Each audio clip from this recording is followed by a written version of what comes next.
Hello students, I am going to describe subject chemistry for class 9th. We have to study total 4 chapters from chemistry for class 9th. Class 9th में हम लोगों को 4 chapter chemistry में पढ़ना है, जिसमें first chapter का नाम है matter in our surroundings, second is matter around us pure, third atoms and molecule, four structure of atom. तो फर्स्ट चैप्टर केमिस्ट्री का फर्स्ट चैप्टर आज के ऑडियो में फर्स्ट चैप्टर के बारे में डिटेल्स में बताई जा रही है आपको, जिसमें कि इस तरह का कई भी ऑडियो आपको दिए जाएंगे, जिसमें आज के ऑडियो में हम लोग 3 पॉइंट के बारे में स्टडी करेंगे। Matter, what is matter, second constitution particles of matter, third classification of matter, और इस क्लासिफिकेशन ऑफ मैटर में आज हम सॉलिड के बारे में डिटेल्स स्टडी करेंगे। तो first of all what is matter. Matter के बारे में हम लोग लास्ट क्लासेज में स्टडी किया था। Any things which has on mass and capability to occupy some space of universe is known as matter. वह सब्सटेंस जिसके पास कुछ वजन हो और स्पेस ऑक्यूपाई कर, यूनिवर्स का स्पेस ऑक्यूपाई करने की क्षमता रखता हो, उस सब्सटेंस को हम लोग क्या कहेंगे, मैटर कहेंगे। जैसे कि हमने एक चौक का टुकड़ा लिया, तो उस चौक के टुकड़े को हम मैटर क्यों कहेंगे, तो चौक के टुकड़े को हम इसलिए मैटर कहेंगे क्योंकि चौक के टुकड़े का कुछ न कुछ वजन है, और वो यूनिवर्स का जितना बड़ा उस चौक के टुकड़े का साइज है उतना यूनिवर्स के स्पेस को वो ऑक्यूपाई कर रहा है, तो वह चौक का टुकड़ा क्या कहलाएगा, मैटर कहलाएगा। सेकेंड पॉइंट आता है कि मैटर बने हुए किस चीज़ के हैं, किस पार्टिकल्स के बने हुए, the constitution particles of matter. तो मैटर जो बने हुए हैं, matter are constituted by atoms, ions and molecules. यानी कि मैटर एटम्स के भी बने हुए हैं, आयंस के भी बने हुए हैं, और मॉलिक्यूल्स के भी बने हुए हैं। तो एटम्स, आयंस और मॉलिक्यूल के बारे में आपको लास्ट 8 क्लासेज में डिटेल्स जानकारी दी गई है, लेकिन इसके बारे में हम लोग इस क्लासेज में third chapter atoms and molecule and fourth chapter structure of atom में भी हम लोग स्टडी करेंगे। अब नेक्स्ट पॉइंट आता है कि क्लासिफिकेशन ऑफ मैटर। तो मैटर को क्लासिफाई करने के लिए किसी भी सब्सटेंसेज के प्रॉपर्टीज़ पे हम लोग स्टडी करेंगे, यानी प्रॉपर्टीज़ का स्टडी करेंगे। तो सब्सटेंसेज के 2 प्रॉपर्टीज़ होते हैं, एक प्रॉपर्टीज़ को फिजिकल प्रॉपर्टीज़ कहते हैं और एक सेकंड केमिकल प्रॉपर्टीज़ कहते हैं। तो फिजिकल प्रॉपर्टीज़ के आधार पर मैटर को क्लासिफाई किया गया है, उसे कहते हैं physical classification of matter, and chemical properties के आधार पर मैटर को क्लासिफाई किया गया है, उसे हम लोग कहते हैं केमिकल क्लासिफिकेशन ऑफ मैटर। तो मैटर के फिजिकल क्लासिफिकेशन के आधार पे मैटर को मेनली 3 भागों में बांटा गया है। Matters are classified into 3 categories only, solid, liquid and gas. But nowadays in modern concept matter are classified into 5 categories: solid, liquid, gas, plasma and Bose-Einstein condensate। Bose-Einstein condensate and plasma के बारे में हम लोग study करेंगे बाद में, लेकिन आज हम लोग इस चैप्टर में सिर्फ और सिर्फ फिजिकल क्लासिफिकेशन के बारे में स्टडी करना है, जिसमें सॉलिड, लिक्विड और गैस के बारे में स्टडी करना है। तो अब प्रश्न उठता है क्या कि फिजिकल प्रॉपर्टीज और केमिकल प्रॉपर्टीज कहते किसे हैं। तो वी कैन बी मेजर्ड और observe without changing the identity and composition of the substances are known as physical properties। यानी कि अगर किसी भी substances के आइडेंटिटी को समाप्त किए हुए, उसके कंपोजिशन को समाप्त किए हुए, उसके प्रॉपर्टीज़ का स्टडी करते हैं, जैसे उसके मास का स्टडी करते हैं, वॉल्यूम का स्टडी करते हैं, डेंसिटी का स्टडी करते हैं, कलर का स्टडी करते हैं, order, melting point, boiling point या शेप एंड साइज का स्टडी करते हैं। तो ये सब क्या कहलाएगा, फिजिकल प्रॉपर्टीज। और इसी के आधार पर मैटर को 5 भागों में बांटा गया है, और केमिकल प्रॉपर्टीज़ के आधार पर मैटर को कई भागों में बांटा गया है, लेकिन केमिकल प्रॉपर्टीज़ का हम लोग स्टडी सेकेंड चैप्टर में करेंगे, is matter around us pure chapter में। तो अब हम लोग स्टडी करते हैं कि केमिकल प्रॉपर्टीज कहते किसे हैं। तो अगर मैटर के कंपोजिशन और फॉर्मुलेशन में चेंजिंग आ गया। यानी कि मान लेते हैं कि एक कैल्शियम कार्बोनेट का टुकड़ा लिए, तो उस कैल्शियम कार्बोनेट के टुकड़े को, वह एक सॉलिड है, और उस टुकड़े को हमने क्या किया, हाई टेम्परेचर पे हीट कर दिया, तो वो कैल्शियम कार्बोनेट का टुकड़ा डिकम्पोज होकर के, टूट होकर के कैल्शियम ऑक्साइड और कार्बन डाइऑक्साइड में डिकम्पोज हो गया। That means calcium carbonate is decomposed into calcium oxide and carbon dioxide gas. तो इस माध्यम से हम लोग क्या देख रहे हैं कि कैल्शियम कार्बोनेट के कंपोजिशन में चेंजिंग आया कि नहीं आया। कैल्शियम कार्बोनेट किसमें बदल गया, हीट करने के बाद कैल्शियम ऑक्साइड और कार्बन डाइऑक्साइड। तो this properties of the substances are known as chemical properties of the substances. Now last point कि हम लोग अब सॉलिड के बारे में स्टडी करेंगे कि सॉलिड क्या होते हैं, सॉलिड कहते क्या किसे हैं। तो सबसे पहले सॉलिड भी जो बने हुए हैं वो पार्टिकल्स के बने हुए हैं। वो पार्टिकल्स एटम्स भी हो सकते हैं, आयंस भी हो सकते हैं और मॉलिक्यूल्स भी हो सकते हैं। तो सॉलिड के जो पार्टिकल्स होते हैं, फर्स्ट इसके प्रॉपर्टीज के बारे में जब हम स्टडी करते हैं तो फर्स्ट प्रॉपर्टीज सॉलिड का पोजीशन ऑफ पार्टिकल्स आता है, यानी कि उसके पार्टिकल्स कैसे अरेंज होते हैं।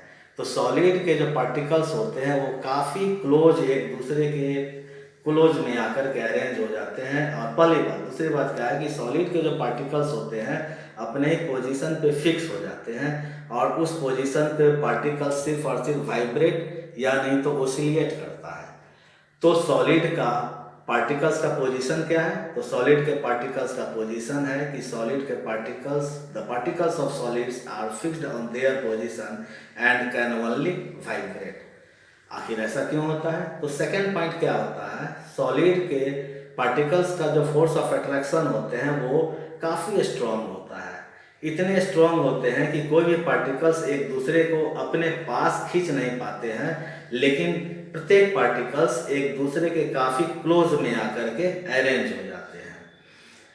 तो अब होता क्या है कि जब क्लोज में आकर के अरेंज हो गए तो सॉलिड के पार्टिकल्स का, थर्ड पॉइंट में सॉलिड के पार्टिकल्स का यानी इंटर पार्टिकल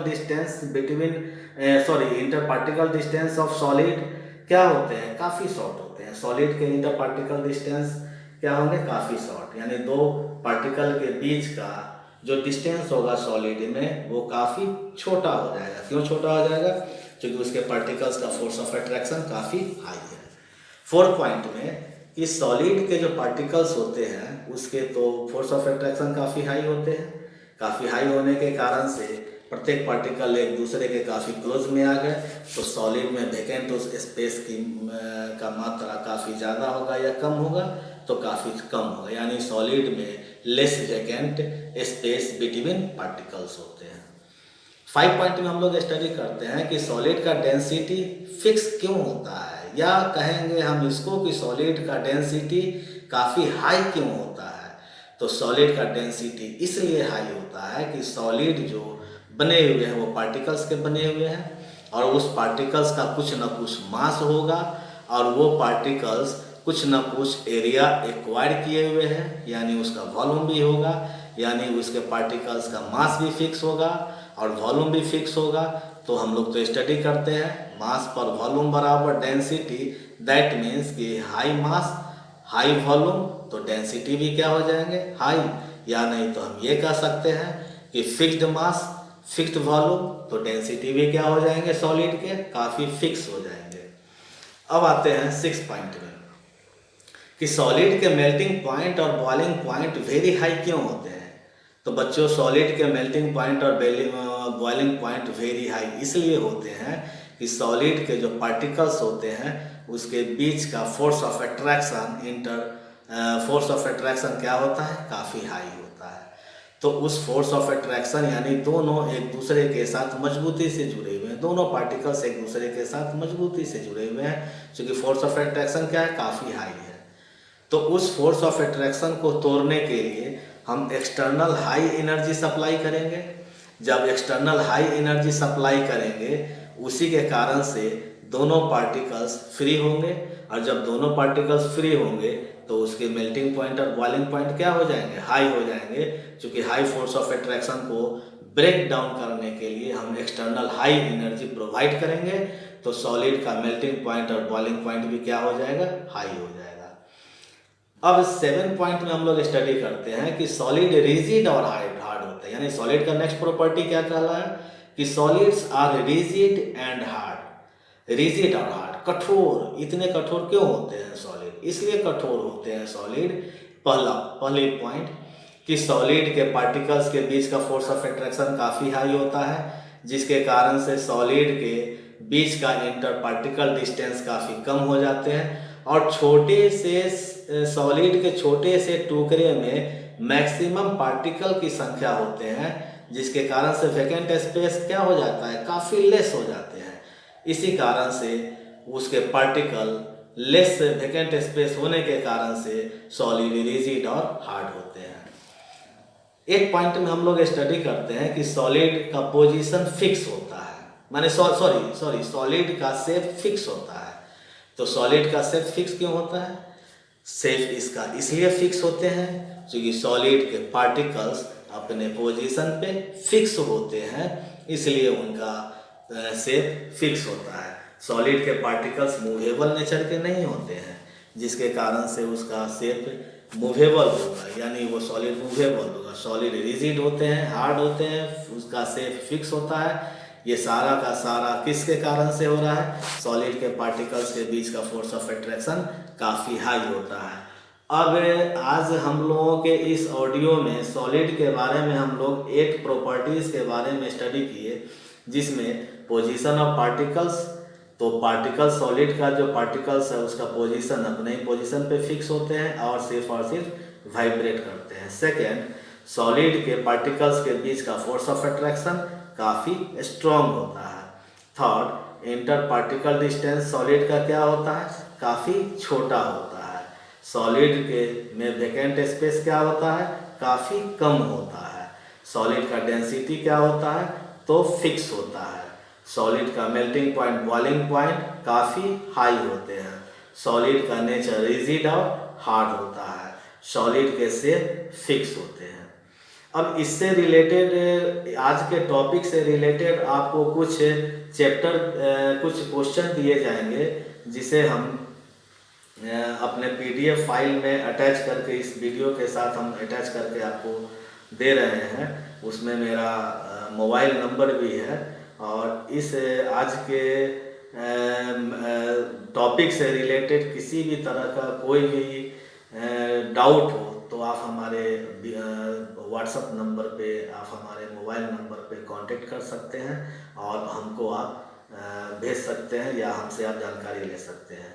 तो बच्चों, आज फर्स्ट वीडियो है matter in our surrounding chapter chemistry से 9th क्लास के लिए, और ये इस चैप्टर में हम लोग मैटर के बारे में स्टडी किए, कॉन्स्टिट्यूशन पार्टिकल ऑफ मैटर के बारे में स्टडी किए, क्लासिफिकेशन ऑफ मैटर के बारे में, जिसमें सिर्फ और सिर्फ फिजिकल क्लासिफिकेशन के बारे में स्टडी किए हैं, solid, liquid, gas, plasma and Bose-Einstein condensate, जिसमें आज हम लोग सॉलिड के बारे में 8 प्रॉपर्टीज़ का स्टडी किए हैं, और इसका क्वेश्चन भी आपको व्हाट्सएप के माध्यम से PDF फाइल के माध्यम से आपको दिया जा रहा है।